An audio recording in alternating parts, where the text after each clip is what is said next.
తండ్రి అయిన దేవుడు మరలా మన జీవితంలో మరొక ప్రభుదినాన్ని అనుగ్రహించి ఆయన సన్నిధిలో ఈ విధంగా ఆయన మహింపరచడానికి ఇవ్వబడిన ఈ మహాభాగ్యాన్ని బట్టి ముందుగా తండ్రి అయిన దేవునికి కృతజ్ఞతాస్తుతులు చెల్లించుకుంటూ ఆరాధనకు చేరువచ్చినటువంటి సహోదరులకు సహోదరులకు మన ప్రభువైన యేసుక్రీస్తు నామమున వందనాలండి.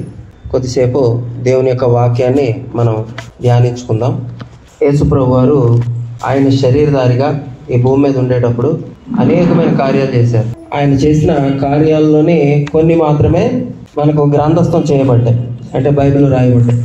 ఇంకా అనేకమైన కార్యాలు మనకు తెలియదు. తెలిసిన వాటిని జాగ్రత్తగా పరిశీలించినట్లయితే అవి మనకు ఆశ్చర్యకరంగా ఉంటాయి. ఒక మనిషి, సాధారణ మనిషి చేయగలిగే కార్యాలు కావు. అయితే వాటికి ఒక అర్థం ఉంది. అలాంటి సందర్భాన్ని ఒకటి మనం ఆలోచిద్దాం. లూకా సువార్త జాగ్రత్తగా పరిశీలిద్దాం. దయచేసి మనం దేవుడు మనకి ఇచ్చిన సమయాన్ని సద్వినియోగపరచుకొని ఒక విషయాన్ని నేర్చుకొని తిరిగి ప్రశాంతమైన మనసుతో ఇంటికి తిరిగి వెళ్దాం. దాన్నే ధ్యానిద్దాం ఈ వారం అంతా. లూకా సువార్త 17వ అధ్యాయము 11 నుంచి 19 వచనాలు చూసినట్లయితే అందులో ఒక సందర్భం మనకు కనబడుతుంది. లూకా సువార్త 17వ అధ్యాయము 11 నుంచి 19 వచనాలు చూసినట్లయితే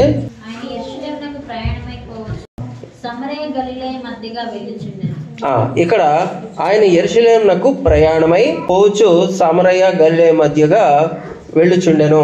మనం కనాను మ్యాప్ చూసుకున్నట్లయితే కిందేమో యెరూషలేము ఉన్న ప్రాంతము యూదయ, ఆ పైన ఉన్న ప్రాంతమేమో సమరయ, ఆ పైన ఉన్న ప్రాంతము గలిలయ. యూదయ, సమరయ, గలిలయ అంటే యెరూషలేము నుంచి చూసినట్లయితే యేసు ప్రభువు వారు కపెర్నహూము అంటే గలిలయ ప్రాంతంలో ఉండేవారు. అక్కడి నుంచి ఆ కింద సమరయ, ఆ తర్వాత యూదయలోని యెరూషలేము దగ్గరికి ప్రయాణం అవుతున్నారు. ఆయన అవుతూ గలిలయ ప్రాంతానికి కింద సమరయ ప్రాంతానికి మధ్యలోని ఒక గ్రామం దగ్గర ఆయన చేరారు. 12వ వచనం చూసినట్లయితే ఆయన ఒక గ్రామంలోకి వెళ్ళిచుండగా 10 మంది కుష్ఠరోగులు ఆయనకు ఎదురుగా వచ్చి దూరమున నిలిచి. ఇక్కడ ఆయన ఆ ప్రాంతానికి రాగానే వెంటనే 10 మంది కుష్ఠరోగులు వచ్చారంట. వాళ్ళకి ఎలా తెలిసి ఆయన వస్తున్నారని, వాళ్ళు ఆయన దగ్గరికి ఎందుకు వచ్చారు, ఇది ఒకసారి మనం గమనిస్తే అంటే యేసు ప్రభు వారు ఎప్పుడు వస్తాడా అని వాళ్ళందరూ జనాలు ఎదురు చూస్తూ ఉండేవారు. ఎందుకని? ఈరోజు మనం ఎందుకు ఎదురు చూస్తామండి? దేనికోసమైనా నెల మొదటి వారంలోనే రేషన్ షాపు బండి వస్తుంది, దానికోసం వెయిట్ చేస్తాం. లేదా ప్రముఖులు ఎవరైనా వస్తున్నారంటే వాళ్ళ కోసం వాళ్ళే ముందు ఏర్పాటు చేయించుకుంటారు స్థానిక ప్రజల చేత. లేకపోతే ఏదైనా మీటింగ్ జరుగుతుందంటే అక్కడ మీటింగ్లోని ఎవరైనా సెలబ్రిటీ వస్తున్నాడంటే ఆ మీటింగ్కి వాళ్ళ కోసం వెయిట్ చేస్తారు. ఈరోజు మనం ఎదురు చూపులు వేరు, అక్కడ ఈ 10 మంది కుష్ఠరోగులు ఎదురు చూపులు వేరు. అయితే యేసు ప్రభు వారు అక్కడికి వస్తున్నారు అని తెలియగానే వాళ్ళు వెంటనే ఆయన కోసం వెయిట్ చేసి ఆయన రాగానే అక్కడికి రావడం జరిగింది. ఎందుకంటే అప్పటికే యేసు ప్రభు వారు అనేకమైన అద్భుత కార్యాలు చేయడం జరిగింది, అనేక మందిని స్వస్థపరిచారు. అలాగే తాము కూడా స్వస్థత కోరి అక్కడ ఆయన ముందుకు వచ్చి నిలవడం జరిగింది. కానీ ఎలా నిల్చున్నారంట? దూరమున నిలిచి. దూరంగా ఎందుకు నిల్చున్నారు? అక్కడి దాకా వచ్చి ఆయన కోసమే వచ్చి అక్కడి దాకా వచ్చి ఎందుకు దూరంగా నిల్చున్నారు? ఎందుకంటే వాళ్ళు ఎవరంట? కుష్ఠరోగులు. అసలు కుష్ఠరోగం అంటే ఏంటి? ఈరోజు పెద్దగా మనకి దాని గురించి అవగాహన లేదు. కానీ కుష్ఠరోగం అనేది అతి ప్రాణాంతకరమైన రోగాల్లో ఇది కూడా ఒకటి. ఆ కాలంలో ప్రాణాంతకమైన రోగాల్లో అది కూడా ఇప్పటికి కూడా కానీ ఇప్పుడు చాలా వ్యాక్సిన్లు వచ్చేసినాయి కాబట్టి కుష్ఠరోగం మీద పెద్దగా మనకు పెద్దగా వాళ్ళు కనబడరు. ఒకసారి దాని గురించి దేవుడు ఇశ్రాయేలుకి కొన్ని ఆజ్ఞలు ఇస్తున్నప్పుడు దేవుడు దీని గురించి కూడా కొన్ని నియమాలు పెట్టడం జరిగింది. లేవియా కాండంలో మనం చూసినట్లయితే 13-14 అధ్యాయాల్లో కంప్లీట్గా దీని గురించే ఉంటుంది. 13లోని 2వ వచనంలో చూసినట్లయితే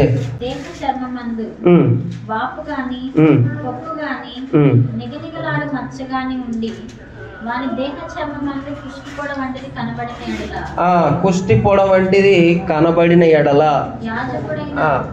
అంటే కుష్టి గురించి వివరిస్తున్నాడు 11వ వచనంలో. అది వాని దేహ చర్మమందు పాతదైన కుష్ఠము గనుక.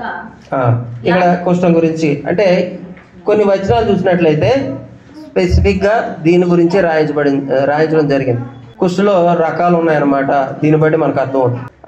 20వ వచనం చూసినట్లయితే లాస్ట్ లైన్ 20వ వచనం లాస్ట్ లైన్.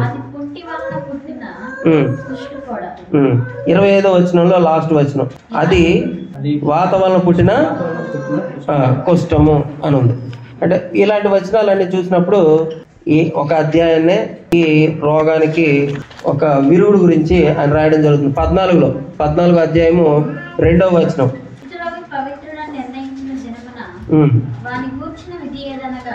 అది అంటే అక్కడ విధి గురించి ఇచ్చాడు. కుష్ఠరోగి అనుసరించాల్సిన విధి. 34వ వచనం లాస్ట్ లైన్ లేదా 34 మొత్తం చదవండి. నేను స్వాస్థ్యముగా మీకు ఇచ్చిన దేశమునకు మీరు వచ్చిన తర్వాత మీ స్వాస్థ్యమైన దేశంలోని ఏ ఇంటనైనను నేను కుష్ఠపోడ కలుగ చేసిన ఎడల. అది అంటే ఒకవేళ కుష్ఠపోడ వస్తే ఏం చేయాలి అన్న విషయం గురించి ఇక్కడ తెలియజేయడం జరిగింది. అంటే ఒకవేళ కుష్ఠం వస్తే వాళ్ళు ఏం చేయాలి అన్న విషయాన్ని గురించి ఇక్కడ ఇవ్వడం జరిగింది. అప్పుడు అక్కడ ఎవరు దాన్ని నిర్ణయిస్తారు, ఎవరికి దాన్ని చూసే బాధ్యతను అప్పగించాడంటే దేవుడు యాజకునికి. అక్కడ 13వ అధ్యాయము 2వ వచనంలో మనకు కనబడుతుంది. యాజకుడైన అహరోను నొద్దకైనను యాజకులైన అతని కుమారుల యొద్దకైనను వారిని తీసుకొని రావాలను. ఆ యాజకుడు ఏం చేయాలన్నది ప్రతి వచనంలోనే కనబడుతుంది. అతడు పవిత్రుడా అపవిత్రుడా అన్న విషయాల గురించి కూడా ఎవరు నిర్ణయించాలంటే అది చూసి పరీక్షించి యాజకుడే నిర్ణయించాలి. ఇది కొద్దిగా లాంగ్ ప్రాసెస్ అన్నమాట. ఉదాహరణకి 31వ వచనం చూడండి ఒకసారి. 13వ అధ్యాయం 31వ వచనం 4వ వచనం చదవండి ఫస్ట్. 13:4. దిగదిగలాడు మచ్చ చర్మము కంటే పల్లము కాక వాని దేహ చర్మమందు తెల్లగా కనపడిన ఎడలను దాని ఎంట్రుకలు తెల్లబారకున్న ఎడలను ఆ యాజకుడు 7 దినములు ఆ పొడగల వాన్ని కడగా ఉంచవలెను. 7 దినములు కడగా ఉంచవలెను. దూరంగా పెట్టాలి. ఎక్కడ?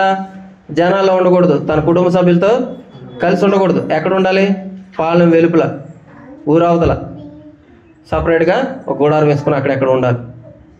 అంతేగాని జనాల మధ్యలోకి రాకూడదు. ఎందుకని అంటే ఆ రోగం అనేది అంటువ్యాధి.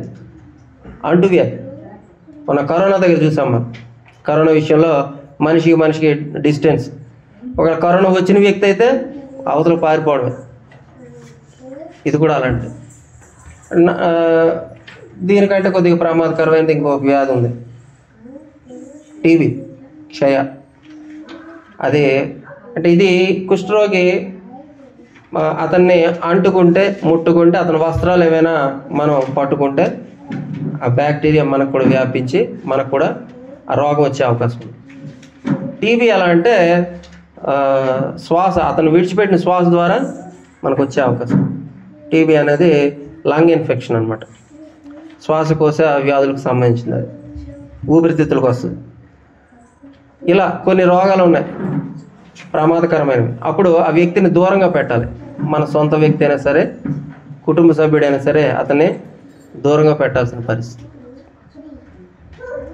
అయితే ఇక్కడ యేసు ప్రభు వారి దగ్గరికి వచ్చిన ఆ 10 మంది కూడా దూరంగా నిల్చున్నారు. ఎందుకంటే అది అంత ప్రమాదకరమైన వ్యాధి. నించిన వాళ్ళు ఏం చేస్తున్నారంట? మళ్ళీ లేవియాకాండం లూకా సువార్త 17వ అధ్యాయంలోకి వచ్చేద్దాం. వారు దూరంగా నిల్చున్నారు. ఎందుకు అంటే ఆ వ్యాధి అంత ప్రమాదకరమైంది కనుక అని చెప్పడం కోసం అక్కడికి వెళ్ళాం. 13వ వచనం. అప్పుడు యేసు ప్రభు వారు మన్నించారు. వాళ్ళే అక్కడ నించొని వాళ్ళు చెప్తున్నారు, యేసు ప్రభువా మమ్ము కరుణించమని కేకలు వేసిరి. అంటే కేకలు వేయాల్సిన అవసరం ఏముంది? వాళ్ళ అవసరం అలాంటిది. ఇంకెవరు కూడా వాళ్ళని స్వస్థపరచలేరు. వారిని ఎవరు కూడా ఆ వ్యాధి నుండి కాపాడలేరు, రక్షించలేరు. కాబట్టి రక్షించగలవాడు వచ్చాడు అదే సమయం. కాబట్టి వెంటనే ఆయన కనబడగానే ఆ ఆతురతను ఆపుకోలేక, తొందరపాటును ఆపుకోలేక వెంటనే కేకలు, అయ్యా మమ్మల్ని రక్షించు.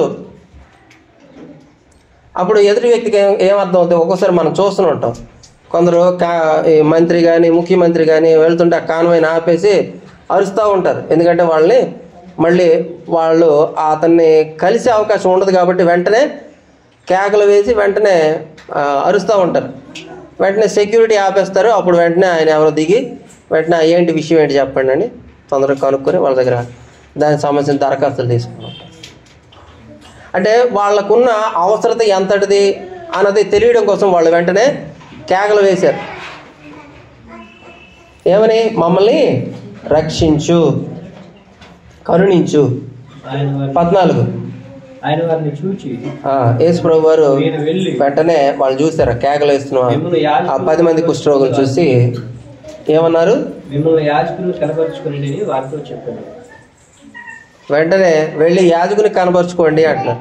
ఇంకొక మాట చెప్పలా, ఇంకొక మాట చెప్పకుండా వెళ్ళి మీరు యాజకుని కనపరుచుకోండి అన్నారు. ఇప్పుడు వాళ్ళ పరిస్థితి వాళ్ళకి ఎలా ఉంటుందండి? సరే మీరు స్వస్థపడ్డారంటే అమ్మయ్య అనుకోవచ్చు. ఇక్కడ ఏం లేదు, అయ్యా మమ్మల్ని కరుణించు అనగానే వెళ్ళి యాజకుని కనపరుచుకోండి అని చెప్పాడు. అంటే యేసు ప్రభు ఏం చేసినా సరే ఒక క్రమం, దేవుడు నిర్ణయించిన ఒక క్రమం చొప్పునే జరిగిస్తారు. దేవుడు నిర్ణయించిన క్రమం చొప్పునే జరిగిస్తారు. ఇక్కడ క్రమం ఏంటి? ఇంతకు మనం చూసాం లేవియాకాండము 13-14 వచనాలు, ఒకసారి 13-14 అధ్యాయాలు చూసినట్లయితే ఒక కుష్ఠరోగి ఎలా స్వస్థపడతాడు అక్కడ ఒక క్రమం ఉంది. ఎలాగా? మొదట యాజకుడి దగ్గరికి వెళ్ళాలి, యాజకుడి దగ్గర తను కనపరుచుకోవాలి. కనపరుచుకునేటప్పుడు యాజకుడు దాన్ని పరీక్షించి ఏం చెప్తాడు? అసలు ఇతడు పవిత్రుడా అపవిత్రుడా అన్నది నిర్ణయిస్తాడు. మొదట నిర్ణయించిన తర్వాత పవిత్రుడైతే ఓకే, లేదా అపవిత్రుడైతే 7 రోజులు బయట ఉండాలి. మళ్ళీ 7 రోజుల తర్వాత అతను వచ్చి తను యాజకుని కనపరుచుకుంటే అప్పుడు మళ్ళా పరీక్షిస్తాడు. తగ్గింది అనిపిస్తే పర్వాలేదు, లేదంటే మళ్ళీ ఇంకొక 7 రోజులు. ఇలా అంటే అది తగ్గిందా లేదా చూసి మళ్ళీ నెక్స్ట్ మళ్ళీ వచ్చే వారం కనబడని చెప్పి మనకి డాక్టర్లు చెప్తూనే ఉంటారు కదా, ఈ మెడిసిన్ వాడండి, తగ్గకపోతే నెక్స్ట్ వీక్ రండి. అలాగా మళ్ళీ యాజకుడు మరలా రండి అని చెప్తాడు. ఇక్కడ యేసు ప్రభు వారు అంటున్నారు మీరు వెళ్ళి మొదటి యాజకుని కనపరుచుకోండి అంటున్నాడు. అప్పుడు ఏం జరిగిందంట? వారు వెళ్ళుచుండగా శుద్ధులైరి. శుద్ధులైరియా అంటే ఎంతమంది అయి ఉంటారు? 10 మంది వచ్చారు. 10 మంది కూడా శుద్ధులయ్యారు. ఒక్కడు కాదు, 10 మంది శుద్ధులయ్యారు. అంటే ఇక్కడ యాజకుని కనపరుచుకోవడానికి ముందే వాళ్ళు శుద్ధులు అవ్వడం జరిగింది. 15వ వచనం, వారిలో ఒక్కడు తనకు స్వస్థత కలుగుట చూచి గొప్ప శబ్దముతో దేవుని మహింపరచుచు. ఇక్కడ మనం గమనించాల్సిన విషయం, ఎంతమంది వెళ్ళారు? 10 మందిలో ఎంతమంది స్వస్థపడ్డారు? 10 మంది స్వస్థపడ్డారు. కానీ ఒకడు మాత్రం గమనించి వెంటనే ఏం చేశాడంట? గొప్ప శబ్దముతో దేవుని మహింపరచు. అంటే మిగతా వాళ్ళకి దేవుని మహింపరచడం తెలియదా? మిగతా వాళ్ళకి దేవుని మహింపరచడం తెలీదా? తెలుసు. కానీ ఎగ్జైట్మెంట్ అంటే ఎవరైతే స్వస్థత పడతారు అని విశ్వసిస్తున్నారో వాళ్ళలో ఒక ఎగ్జైట్మెంట్ ఉంటుంది, ఒక అద్భుతం. అది ఒక రోగం అనేది అది నయం అవ్వడం, అది వితిన్ సెకండ్స్లో, క్షణాల్లో నయం అవ్వడం అనేది ఒక అద్భుతం. అది కేవలం యేసు ప్రభు వారు మాత్రమే జరిగించగలరు. మరి ఈరోజు జరుగుతున్న స్వస్థతలు అవన్నీ ప్రీ ప్లాన్డ్. ఇవన్నీ అంటే జనాల్ని మోసం చేయడానికి, మభ్యపెట్టడానికి ఇవన్నీ జరుగుతున్నాయి. మరి అప్పుడు యేసు ప్రభు వారు ఎందుకు చేశారు? యేసుప్రభు వారు ఎందుకు చేశారంటే తాను దేవుని కుమారుడు, స్వయంగా దేవుడే ఆయన్ను పంపించాడు అని రుజువు కోసం వీటిని ఆయన చేయడం జరిగింది. దానికి ఒక కారణం ఉంది. యేసుప్రభు వారు మహింపరచబడటం కోసం కాదు, కానీ తను దేవుని కుమారుడని యూదులు ఎవరి కోసం అయితే ఎదురు చూస్తున్నారో ఆ ఇమ్మానుయేల్ అనే ఆయనే అని, ఏ మెస్సయ్య కోసం అయితే వారు ఎదురు చూస్తున్నారో ఆ మెస్సయ్య తానేనని వారికి కనబరచడం కోసం దేవుని మహిమను అక్కడ చూపించడం జరిగింది. ఆ అద్భుతాలు చేయడం జరిగింది, ఆ స్వస్థతలు చేయడం జరిగింది తప్ప తాను మహిమ పొందడానికి కాదు. ఇక్కడ ఆయన వచ్చిన పని వేరు, కేవలం స్వస్థతలు చూపిస్తూ అక్కడేదో పెద్ద హాస్పిటల్ తయారు చేయడం కోసం కాదు. అయితే ఇక్కడ 10 మందిలో ఒక్కరు మాత్రమే తిరిగి రావడం జరిగింది. అతనికి జరిగిన ఆ అద్భుతాన్ని బట్టి, ఆ స్వస్థతను బట్టి అతను ఏం చేశాడంట? ఎలాగా? గొప్ప శబ్దముతో దేవుని మహింపరచును. ఇక ఆపలేడు, తను ఆపుకోలేకపోయాడు అనమాట. గొప్ప శబ్దంతో దేవుని మహింపరచును. తిరిగి వచ్చి ఆయనకు కృతజ్ఞతాస్తులు చెల్లించు ఆయన పాదం మీద సాగిలపడెను. ఇక ఆయన తట్టుకోలేకపోయాడు అనమాట. ఆ ఎగ్జైట్మెంట్ తట్టుకోలేక వెంటనే స్వస్థత పడ్డాడు. అంటే తన ముందు పరిస్థితి ఏంటి? యేసు ప్రభువుని కలవక ముందు పరిస్థితి ఏంటి? ఆయన అనేకులను స్వస్థపరుస్తున్నాడు యేసు ప్రభు వారు. ఆయన ఎదురైతే, ఆయనకి ఎదురు పడితే ఆయన ఏమైనా స్వస్థపరచవచ్చు అని ఒక నమ్మకంతో వచ్చాడు. కానీ అలాంటిది వెంటనే అతను నమ్మింది అతనికి జరిగింది. తను నమ్మింది తనకి జరిగింది. వెంటనే ఆ ఎగ్జైట్మెంట్ని ఆపుకోలేక, ఆ ఉత్సాహాన్ని ఆపుకోలేక వచ్చి వెంటనే కేకలు వేస్తున్నాడు. వెంటనే దేవుని మహింపరుస్తున్నాడు. ఇక్కడ దేవుని సన్నిధిలో మనం కొన్ని విషయాలు బాగా కంట్రోల్లో ఉంటాం కదండి. నోరు తెరవకూడదు. దేనికి నోరు తెరవకూడదు? పాటలు పాడడానికి, దేవుని కీర్తించడానికి, మహింపరచడానికి, ఆమెన్ అనడానికి. ప్రార్థనలో ముగింపులో ఏం చెప్పాలి? ఆమెన్ అనాలి. ఎంతమంది? అందరూ. అంటే ఎంతమంది ఉంటారు? వచ్చిన వాళ్ళందరూ ఇక్కడ ఉండాలి. మళ్ళీ ఆలోచనలు ఎక్కడ ఉంటే ఆమెన్ అనగలమా? దేవునికి కీర్తనలు పాడేటప్పుడు ఎన్ని స్వరాలు వినపడుతున్నాయండి? ఏ చేతిలో మైక్ ఉంటుందో ఆ స్వరం ఒకటే వినపడుతుంది. మరి మిగతావి దేవుని మహింపరచడానికి రాలేదా? దేనికి వచ్చినాయి? కబుర్లు చెప్పడానికి వచ్చినాయా? స్వరాలు బిగ్గరగా దేనికి వినపడుతున్నాయి? పక్కన వాళ్ళతో కబుర్లు చెప్పడానికా? సరే ఆలోచించాలి. నేను ఆరాధనలో ఉన్నాను అంటే ఇక్కడ ఎవరున్నారు? మొదలు మన కళ్ళకు కనబడేవాళ్ళు పరిశుద్ధులు ఉన్నారు. ఇక్కడ నడిపించే వ్యక్తి ఒక ఆయన ఉన్నాడు. అంటే మన ద్వారా ఒక ఆయన మనం ఇక్కడ పెట్టుకున్నాం. ఒక ఆయన నడిపించండి అని ఇచ్చాం. అంటే ఎందుకు? ఇక్కడ ఒక ఆయన నించుని ఎందుకు నడిపించాలి? మన అందరం ఏకకంఠంతో, అంటే ఒక ఐక్యత కలిగి దేవుని మహింపరచడానికి ఒక వ్యక్తి ఇక్కడ మనకి సహకరిస్తాడు. ఒక క్రమాన్ని ఇక్కడ కొనసాగిస్తాడు. అలాంటప్పుడు మనం మాట్లాడొచ్చా? పాటలు పాడండి అనేటప్పుడేమో సైలెంట్ కొట్టొచ్చా? దేవుడు మనకు గాత్రాలు ఇవ్వలేదా? మరి ఎందుకు పాడలేకపోతున్నావు? నా వాయిస్ బాగోదండి అనే. దేవుడు మన స్వరాన్ని చూస్తున్నాడా? మన హృదయాన్ని చూస్తున్నాడా? అలాంటప్పుడు మరి మనం ఎందుకు పాడలేకపోతున్నాం? సరే ఆలోచిద్దాం. పాడాలన్నప్పుడు అందరూ దేవుని మహింపరచడానికి వచ్చినవాడు. అలాంటప్పుడు అందరం కూడా దేవుని కీర్తించాలి. అందరం ప్రార్థన చేయడానికి వచ్చిన వాళ్ళమే, అందరం ఏకీభవించడానికి వచ్చిన వాళ్ళమే.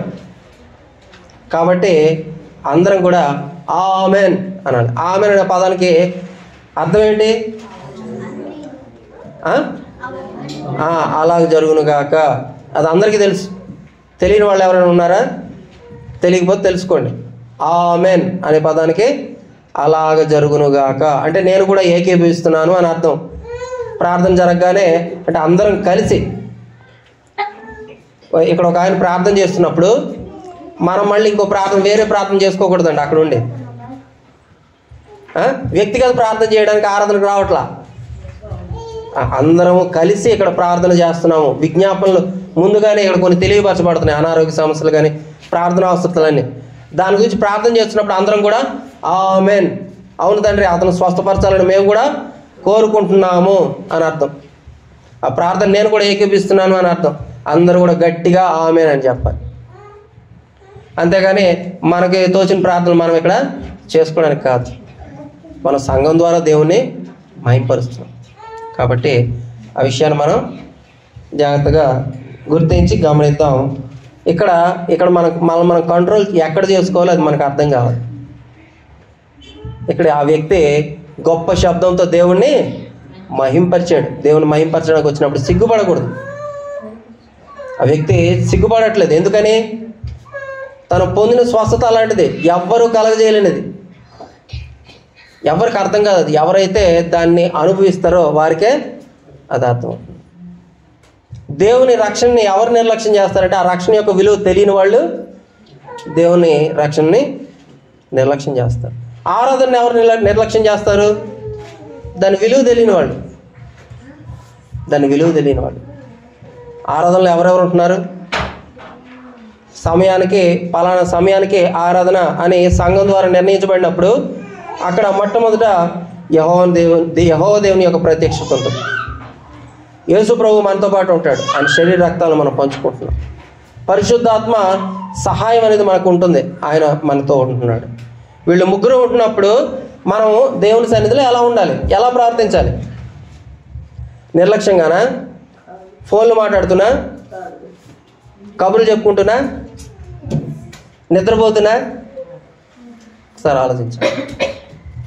ఈ వ్యక్తి ఇక్కడ దేవుణ్ణి అలా తను కంట్రోల్ చేసుకుంటూ కాదు, అంటే పూర్తిగా సంపూర్ణంగా తను ఎంతగా తన భావాన్ని ప్రకటించుకోవాలో అంతగా, తన వల్ల అయినంతగా అక్కడ గొప్ప శబ్దంతో దేవుణ్ణి మహింపరుస్తూ కృతజ్ఞతాస్తుతులు చెల్లిస్తూ ఏం చేశాడు? ఆయన పాదముల యొద్ద సాగిలపడెను. జరిగిన దాన్ని బట్టి, ఆ అద్భుతాన్ని బట్టి ఆయన పాదాల దగ్గర సాగిలపడ్డాడు. ఆ వ్యక్తి ఎవరంట? సమరయుడు. ఎవరు? ప్రత్యేకించి సమరయుడు గురించి చెప్పాల్సిన అవసరం ఏముంది? సమరయుడు అంటే మనం క్రొత్త నిబంధన, పాత నిబంధన 2 పుస్తకాలు చూస్తున్నాం కదా. ఈ 2 పుస్తకాల మధ్యలో 400 ఏళ్ళు నిశ్శబ్ద కాలం అంటారు. ఈ 400 ఏళ్ళు దేవుడు ఎవరితో కూడా మాట్లాడలేదు. ఈ క్షణాలు, అంటే ఈ 400 ఏళ్ల క్రమంలో ఎవరైతే ఈ ఇశ్రాయేలీయులు చెరకు కొనిపోబడ్డారో వాళ్ళు కాక మిగిలిన వాళ్ళకి అవసరం లేని వాళ్ళందరినీ అక్కడ విడిచిపెట్టేశారు. వాళ్ళు ఆ చెరకు తీసుకుపోకుండా వీళ్ళెందుకు మాకు చెత్తారు? యవనస్తులు తీసుకుపోతారు, ఎందుకంటే అక్కడ పనులు చేయించుకోవడానికి. స్త్రీలు తీసుకుపోతారు అక్కడ పనులు చేయించుకోవడానికి. వృద్ధుల్ని లేకపోతే చిన్నపిల్లల్ని, అలాంటి వాళ్ళని ఎవరైనా విడిచిపెట్టేసి ఉండొచ్చు. సరిగా అంగవైకల్యం ఉన్న వాళ్ళని, అలాంటి వాళ్ళని ఎవరైనా విడిచిపెట్టేసి ఉండొచ్చు. వాళ్ళ ద్వారా వచ్చిన సంతతే సమరయులు. వీళ్ళు ఏం చేశారంటే దేవుడిచ్చిన ఆజ్ఞలు కానీ, అంటే యూదులకు ఏవైతే ఇచ్చాడో వాటన్నిటిని విడిచిపెట్టి అన్ని సంబంధమైన ఆచారాల్లో వాళ్ళు మునిగితేలుతున్నారు. అలా సమరయులు యూదుల నుంచి సపరేట్ అయిపోయి మొత్తానికి లోకంలో కలిసిపోయి ఒక సంకర జాతి అనమాట. సంకర జాతిలో తయారయ్యారు.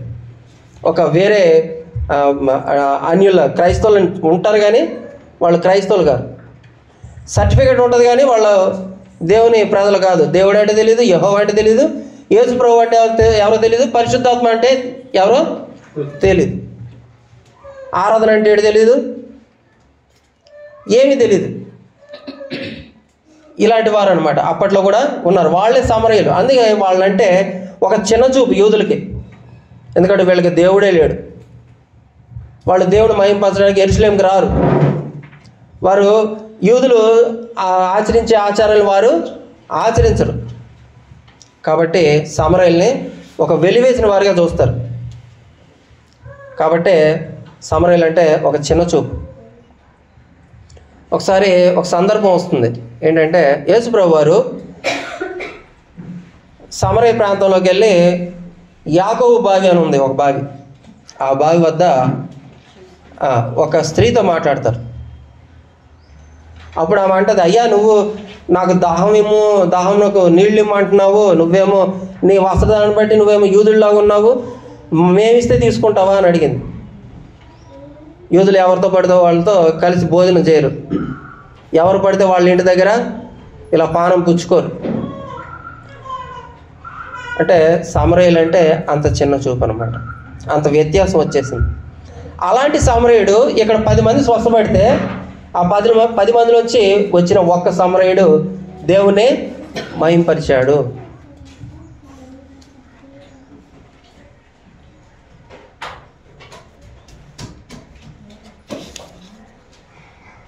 పదిహేడవ వచనం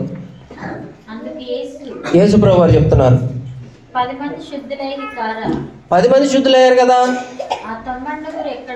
మిగతా 90 ఏరి? ఈ అన్యుడు తప్ప దేవుని మహిమపరచుటకు తిరిగి వచ్చిన వాడెవడును అగపడలేదా అని చెప్పి, ఈ అన్యుడు తప్ప దేవుని మహిమపరచడానికి ఇంకెవరు తిరిగి రాలేదా? నిజానికి మహిమపరచాల్సింది ఎవరు? మిగతా 90 ఎవరు? యూదులు. అయినప్పటికీ వాళ్ళు దేవుని మహిమపరచడానికి, కృతజ్ఞత చెల్లించడానికి కూడా వాళ్ళు తిరిగి రాలేదు. ఈరోజు మనం ఎలా ఉన్నాం? వేరే వాళ్ళ గురించి మనకు అనవసరం, మనం ఎలా ఉన్నాం? చిన్న మాట చెప్తానండి. ప్రార్థనా అవస్థలు అడుగుతాం కదా, ఈ దృష్టిలో పెట్టుకోండి. ఏదైనా ఉదాహరణ, నాకే ఒంట్లో బాగాలేదు, దయచేసి నా గురించి ప్రార్థించండి బ్రదర్ అంటాం. నేను స్వస్థత పొందా అంటే నాకు బాగా అయిపోయింది, మొత్తం క్లియర్ అయిపోయింది. ఆ తర్వాత నా గురించి ప్రార్థించినందుకు అందరికీ ధన్యవాదాలు, దేవుని కృతజ్ఞతలు చెల్లించండి నా ద్వారా, నా తరఫున అని ఎవరైనా చెప్తామండి? అంటే అవసరం ఉండేటప్పుడేమో ప్రార్థన అవసరం అడుగుతాం, కానీ స్వస్థత పొందిన తర్వాత ఫీడ్బ్యాక్ వచ్చిందా? రిజల్ట్ చెప్పాలి కదా. మరి బాధ్యత గలవారిగా ఉండాలి మనం. ఈసారి నుంచి మనం స్వస్థత గురించి అంటే ప్రార్థన అవసరం కోరడమే కాదు, కృతజ్ఞత చెల్లించడానికి కూడా వారికి తెలియజేయాలి. పలానా బ్రదర్ గురించి ఇలా ప్రార్థన చేయమన్నాం కదండి, పలానా సిస్టర్ గురించి ఇలా ప్రార్థన చేయమన్నాం కదండి, ఆవిడ ఇప్పుడు బాగైంది, కాబట్టి దేవునికి మా తరఫున కృతజ్ఞత చెల్లించండి, స్తుతులు చెల్లించండి కూడా తెలియజేస్తే బాగుంటుంది. అదే ఒక సంపూర్ణత కలిగి ఉంటుంది అనమాట ఆ ప్రేయర్ రిక్వెస్ట్కి. ఫీడ్బ్యాక్ వచ్చినందుకు ఇప్పుడు ఒక లెటర్ రాస్తాం ఎవరికైనా, ఒక అధికారికి లెటర్ రాస్తున్నప్పుడు ఫ్రమ్ అడ్రస్ ఉంటుంది, టు అడ్రస్ ఉంటుంది, ఎవరికి రాస్తున్నామో ఉంటుంది, ఎవరు రాస్తున్నారో ఉంటుంది, లాస్ట్లో సంతకం కూడా ఉంటుంది. కంప్లీషన్ అనమాట, కంప్లీట్ ఫార్మేషన్ అది. అలాగా మనం ప్రార్థన అవసరత ఏదైనా అడిగినప్పుడు ఫీడ్బ్యాక్ కూడా తర్వాత ఇవ్వాలి. సత్క్రియలు చేశారు కాబట్టి మనం కూడా సత్క్రియలు చేయాలి. అదే అక్కడ మన నుంచి దేవుడు కోరుకుంటుంది. ఒకసారి యెషయా గ్రంథము 38వ అధ్యాయము 19వ వచనం చూసినట్లయితే, సజీవులే కదా నేను స్తుతించుదురు, ఆ దినమున నేను సజీవుడనై నిన్ను స్తుతించుచున్నాను. అది అంటే ఇక్కడ స్తుతించేవారు ఎవరంట? ఇక్కడ ఈ సందర్భంలో ఎంతమంది స్తుతించారు? ఒక్కడు. ఇప్పుడు సజీవులు ఎంతమంది? ఒక్కడు. మిగతా 90 ఆత్మీయంగా చనిపోయిన వాళ్ళండి, దేవుని పట్ల కృతజ్ఞతలు లేని వాళ్ళండి. అలాంటి వారు దేవునికి అక్కర్లేదండి. ఒకసారి ఇదే లోక సువార్త 15వ అధ్యాయం 7వ వచనం చూద్దాం. అటువలే మారు మనసు తప్పలేని 99 మంది నీతిమంతుల విషయమై కలుగు సంతోషం కంటే మారు మనసు పొంది ఒక్క పాపి విషయమై పరలోకమందు ఎక్కువ సంతోషం కలుగు. మారు మనసు పొందిన ఒక్క పాపి, అక్కడ 99 మంది నీతిమంతులైనా సరే వాళ్ళకంటే కూడా ఒక్క మారు మనసు పొందిన ఒక్క పాపి వల్ల దేవుడు పరలోకంలో సంతోషిస్తాడు. అంటే దేవుడికి కావాల్సింది ఏంటంటే మారు మనసు. ఇక్కడ ఈ స్వస్థత పొందిన ఈ ఒక్క వ్యక్తి మారు మనసు పొందాడు కాబట్టే వచ్చి సిగ్గుపడకుండా దేవుణ్ణి గొప్ప శబ్దంతో దేవుణ్ణి మహింపరిచాడు.